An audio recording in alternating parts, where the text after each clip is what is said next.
own neighbourhood team, I've been involved for 3-4 months, but this is something which is close to my heart, so the whole idea of neighbourhood team, I've been involved for almost a year really. And until the neighbourhood team, there wasn't anything where you could say, well, there's a multidisciplinary team where I could go and ask for advice and help for these patients with complex needs. Whereas now, we have got a neighbourhood team which consists of physio, occupational therapist, community nurses, a CPN, psychiatric team, as well as a community geriatrician along with a GP.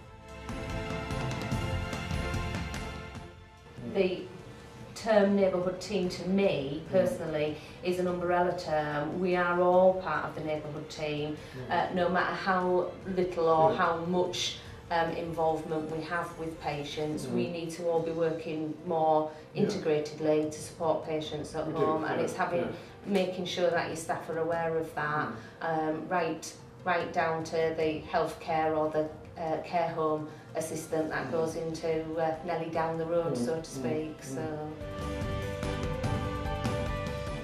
it's beneficial to have all of their multidisciplinary teams sat around one table, whereas we've got the advantage that we all work closely together in the unit anyway, so we can always call on any specialised teams to help create that care for the patient and give the patient long-term support rather than just initially going in and dealing with the acute problem. Exactly. You're actually seeing them long-term, so you can recognise that the changes, the early signs, and then giving the right care to the patient.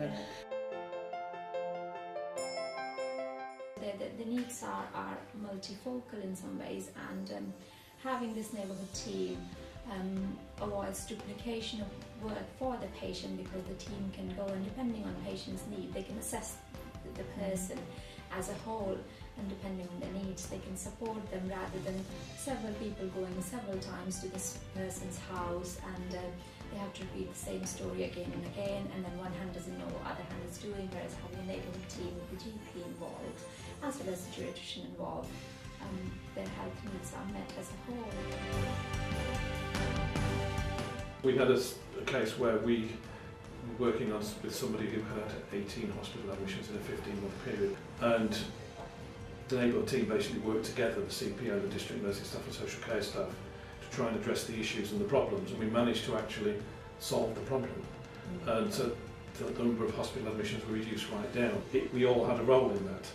There are issues for the nurses to address, there are issues for CPN to address, and there are issues for social care to address in terms of the care package.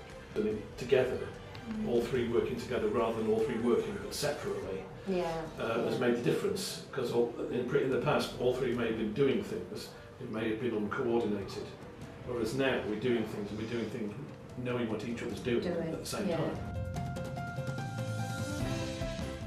That's got to be the sort of the proactive bit, hasn't it, in terms of empowering the individual to look after themselves, or to educate that they know where the hazards are, or the early warning signs are.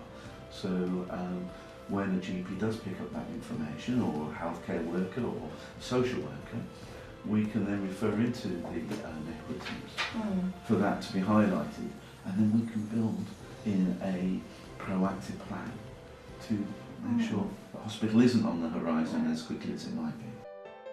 I mean, the biggest change early on was that actually we had the district nurses' mobile numbers, they had our mobile numbers. We didn't have to go through customer services or the robophone to actually talk to each other. And it meant that people could arrange joint visits more easily, they could arrange continuing healthcare meetings more easily. Even not wait to that MDT meeting, then you can do it sort of more or less straight away and get the answer that you want and the help that you need. It sounds like a simple thing, but it hadn't been done. As a GP, our biggest nightmare is a new referral form, a new way to refer, new strict criteria. There are so many of them, we can't keep track. For me as a GP, I'm not needing to fill up different forms for OT, physio, for social services. I'm not spending a huge amount of time on the phone talking to these various agencies because they're all there together. So overall, it's a no-brainer.